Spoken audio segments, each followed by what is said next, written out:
In ka.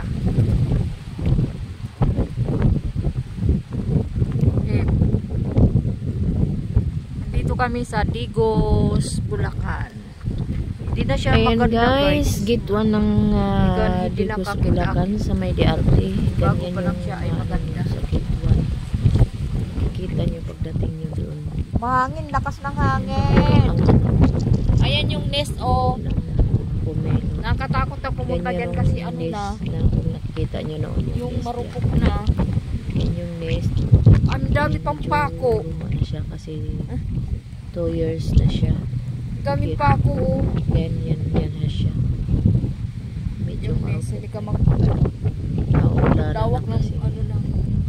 Dati guys, yung bago pa lang yun dyan, may mga ano yan, may mga bulaklak. Ang ganda pa yan nung unang-una. Siyempre, medyo matagal-tagal na. Kaya ayan, wala na nga. Nasira na yung ano. Ganyan yung makita. Bawi na lang kayo sa views. Ang ganda ng view. Views ba? Ang ganda ng view. Ayan. Ayan yung isa ng pangit-hangin na nagparilang sa na dyan. Ayan guys, kung nakita nyo yung bahay na yun, ayun ay 200 per hour pag kayo ay nag-overnight dyan.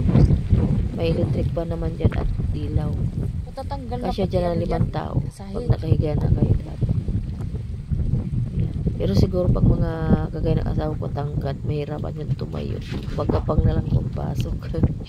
Kasi ano, 6 flat yung asawa ko. Yan. Siguro pagpasok dyan ay ano na lang, matutulog. Diretso na lang tulog. Pero bawi na lang talaga sa view kasi ang ganda. Sobrang hangin. Yan ay tanghali, alas 11 na kami ng umaga dyan. Tanghali na. Pero ang pakikiramdam mo ay malamig, hindi mo maramdaman ang init. Sobrang lamig ang simoy ng hangin na. Ganda-ganda ko yun dito dati. Dadampi sa'yo. Yung ano, may taniman pa to dati ng o nga, mga promise, malamig ang hangin. Ayan yung gate 1 makikita. sunflower. Doon yung gate 1. Ayan. Siyempre lahat ng bagay guys, pag ano no, pagbago maganda tingnan. Siyempre yan. Yun nga, mga 2 years na nga siya higit na wala na di builog kaya naulan initan. Kaya yung mga ano yan dyan, yung mga kubo-kubo kung ano may inano nila dyan na tambayan. Ano to babe? Kaya medyo ano na. Ayan. Pero yung bahay na yan guys, kubo, parang ano naman yan. Parang, okay pa naman siya tulugan. Marami naman daw dyan guys. Kapunta na kayo dito guys. Hindi na siya maganda guys. Nag-overnight.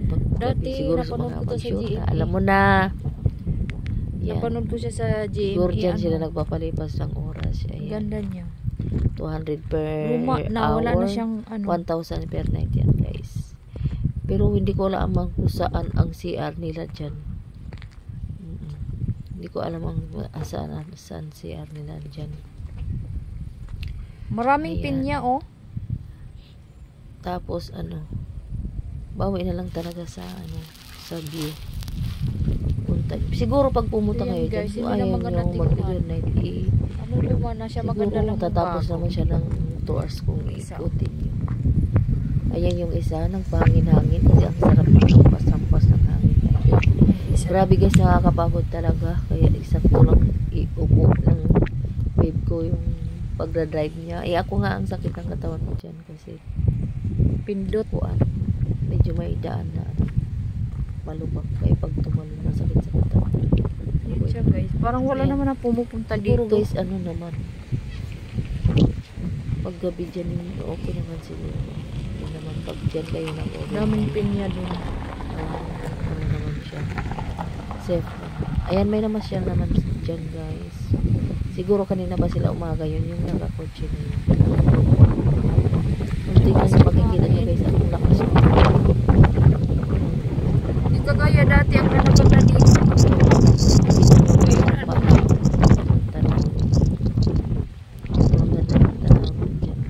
Ito na ang nangyari sa kanya. sa view.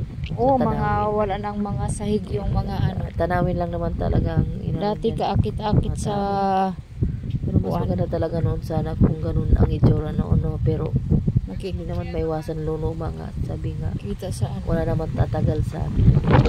Luluma din kayo. Charot. Mas maganda doon, Ganon kuya. talaga. Kung gusto niyo mag-relax, Mas maganda daw doon, babe. yun, pumunta lang Mas maganda kayo daw dyan. doon. Gate Ang to. entrance nila dyan, guys, Sa ay gate to. pagpasok nyo dyan. Ayun, Ang maganda parking daw ng doon. motor ay 50. Punta tayo. Tapos yung bawat tao ay 50 din. Ayan. Tiis lang talaga, guys. Punta tayo Ang daan, gate to. napakalayo. Pero okay naman yung daan. Ano, dyan lang medyo papasok na dyan sa marami. At ganun na talaga yan. Hindi na siya sa ayan, tumayo na yung isa. Nagpa-picture na siya. Ay! Picturean daw siya. Ayan guys, ay papunta na kami yan doon sa gate 2. Dito tayo dala. Punta na kami. Tapos?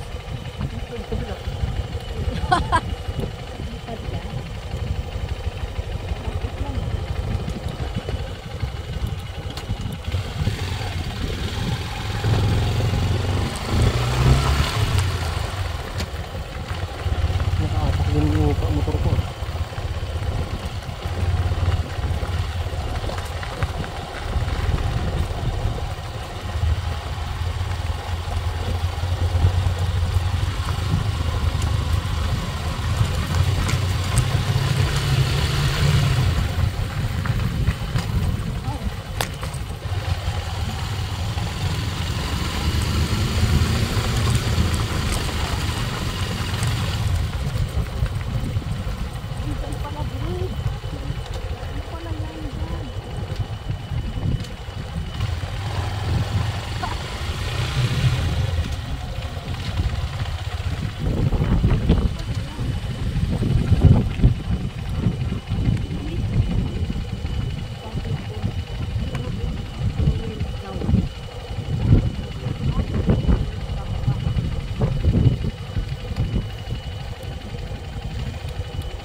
Kain ka?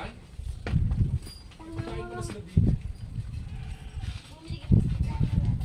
Anong pagkain? Saan? Ulam?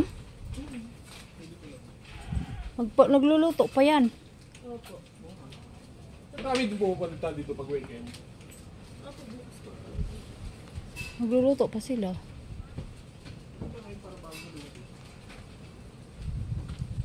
Ano yung, ay, yan ba, mayroon ba yan lahat, be? Walang pong kare-kare tsaka burger steak. Burger na lang sana sa akin, tsaka price lang eh. Gusto mo yung gano'n na lang? Ikaw na lang pili dyan. Gusto mo yan lang? Saan? Yung ano lang, hindi naman. Parang merienda lang. Ikaw, pili ka na lang dyan. Ano na lang? Pili ko na ito. Ano bang ano? Burger.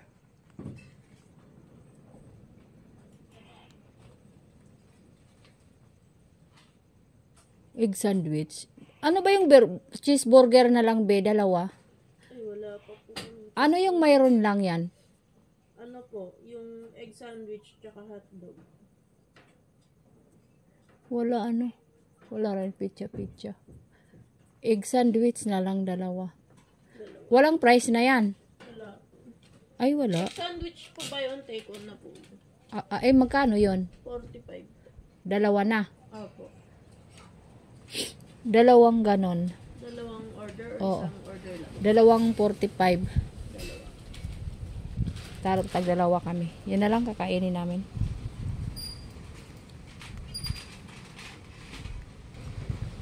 Dito kami guys, magme-merienda lang kami. Hapon na. Tanghali na. Pero magme-merienda.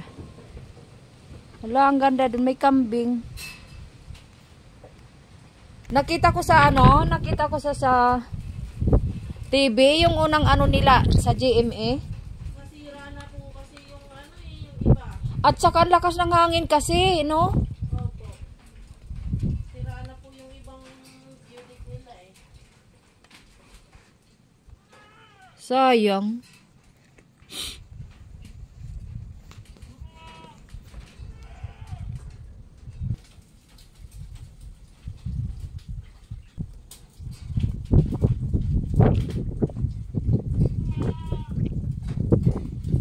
Sarap sana may french fries.